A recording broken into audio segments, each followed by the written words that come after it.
Hello అండి, welcome to Sandhya's kitchen. ఈరోజు నేను శనగపప్పుతోని వడలు ఎలా చేయాలో చూపిస్తానండి. చాలా టేస్టీగా ఉంటాయి. Simple process. మీరు మిక్స్ దాల్తో కూడా చేసుకోవచ్చు, అన్ని పప్పులు కలిపి. సో నేను ఇక్కడ చనా దాల్తో చూపిస్తున్నాను ఈరోజు. So let's start the process. ఇక్కడ నేను 1 కప్పు శనగపప్పు నానబెట్టుకొని ఉంచుకున్నానండి, ఒక 5 hours బిఫోర్. సో ఇక్కడ మంచిగా సోక్ అయ్యాయి. ఇప్పుడు వాటర్ అంతా డ్రైన్ చేసుకుని మనం మిక్సీకి వేసుకుందాం. అన్నీ వేసేయకుండా కొన్ని మనం ఉంచుకుందాం. అది రాగా మనం పిండిలో వేస్తే చాలా బాగుంటాయి ఫ్రై అయినప్పుడు. నేను రుచికి తగ్గట్టు సాల్ట్ వేసుకుంటున్నానండి. As per taste you add the salt. ఇప్పుడు మిక్సీ వేసుకుందాం. వితౌట్ యాడింగ్ ఎనీ వాటర్ మీరు మిక్సీ చేసుకోండి. చూడండి, ఇలా బరక చేసుకోవచ్చు, లేకపోతే కొద్దిగా పేస్ట్ లాగా చేసుకోవచ్చు. ఇప్పుడు ఒక బౌల్లో తీసుకుందాం. ఇప్పుడు దీంట్లో కలపాల్సిన ఇంగ్రీడియంట్ చూసుకోండి. ఇక్కడ 2 స్పూన్స్ వరకు బియ్యపిండి తీసుకున్నానండి. ఒక మీడియం సైజ్ ఆనియన్ ఇలా క్రష్ చేసుకొని వేసుకుంటున్నాను.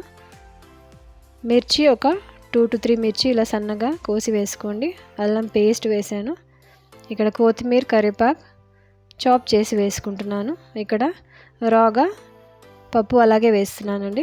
ఇవే ఆయిల్లో మనం ఫ్రై అయ్యి తింటుంటే చాలా క్రిస్పీగా అనిపిస్తాయి. ఇక్కడ నేను 1 స్పూన్ కస్తూరి మేతి ఇలా క్రష్ చేసుకొని వేసుకుంటున్నానండి. ఒకసారి తప్పకుండా కస్తూరి మేతి వేసుకొని ట్రై చేయండి, చాలా బాగుంటాయి వడియాలు. ఇక్కడ మసాలా వేస్తున్నాను, గరం మసాలా 1.5 స్పూన్ గరం మసాలా వేస్తున్నాను. సో మీకు తగ్గట్టు స్పైస్ తగ్గట్టు గరం మసాలా యాడ్ చేసుకోండి. కొద్దిగా మిక్స్ చేసుకుందాం. ఇక్కడ నేను వాటర్ యాడ్ చేయలేదండి. ఆనియన్స్లో ఉన్న వెట్నెస్సే మనకి పిండి అంతా కలిసిపోతుంది. మీకు కొద్దిగా పడితే వాటర్ వేసుకోండి. ఇక్కడ కొద్దిగా పసుపు వేసుకుంటున్నాను, 1 టీ స్పూన్. కారం ఒక 2 టీ స్పూన్ వరకు వేసుకున్నాను. ఆల్రెడీ మనం మిర్చి వేసుకున్నాము, గరం మసాలా వేసుకున్నాం కాబట్టి స్పైస్ తగ్గట్టు నేను కారం యాడ్ చేసుకున్నాను. సో మొత్తంగా ఒకసారి కలిపేద్దాం. వాటర్ అనేది అసలు యాడ్ చేయొద్దు. సో మంచిగా మిక్సప్ చేసుకొని సాల్ట్ ఏమైనా తక్కువ ఉంటే ఈ స్టేజ్లో యాడ్ చేసుకోండి. ఇప్పుడు మనం ఫ్రైయింగ్ ప్రాసెస్కి వెళ్ళిపోదాం. ఇక్కడ ప్యాన్లో ఆయిల్ తీసుకున్నానండి. డీప్ ఫ్రైకి ఆయిల్ తీసుకోండి. ఆయిల్ వేడయ్యాక ఇలా రౌండ్గా మనం చిన్న బాల్స్ తీసుకొని దాన్ని ఇట్లా ఫ్లాటెన్ చేసుకొని వేసుకోవాలి. సైడ్స్కి క్రాక్స్ వస్తే ఒక హ్యాండ్తోని మనం అది అడ్జస్ట్ చేసుకొని క్రాక్ అవ్వకుండా ఇలా ప్రెస్ చేసుకుందాం. సో ఇలా ఆయిల్లో వేసేస్తున్నానండి. మీడియంలో ఉంచండి ఫ్లేమ్. ప్యాన్లో ఎన్ని పడితే అన్ని వేసుకొని మనం గోల్డెన్ బ్రౌన్ ఫ్రై చేసుకోవాలి.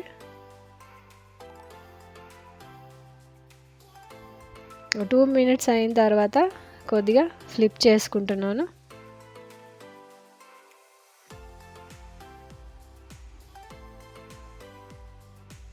ఇక్కడ లైట్ గోల్డెన్ బ్రౌన్ అయ్యాయండి. మీకు అనిపిస్తే కొద్దిగా డార్క్ కూడా చేసుకోవచ్చు, లేకపోతే నేను ఈ స్టేజ్లోనే తీసేస్తున్నాను. అవి ఫ్రై అయిన తర్వాత కూడా కొద్దిగా హాట్గా ఉంటాయి కాబట్టి మోర్ కలర్ చేంజ్ అవుతాయి. సో ఇక్కడ అన్ని హాట్ పాట్లో తీసుకున్నానండి. సేమ్ ప్రాసెస్ రిపీట్ చేసుకొని అన్నీ ఫ్రై చేసుకోండి.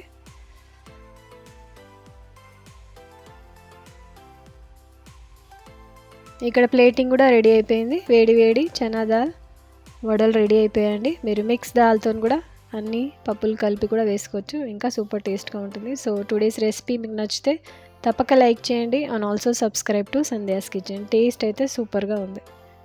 Thank you.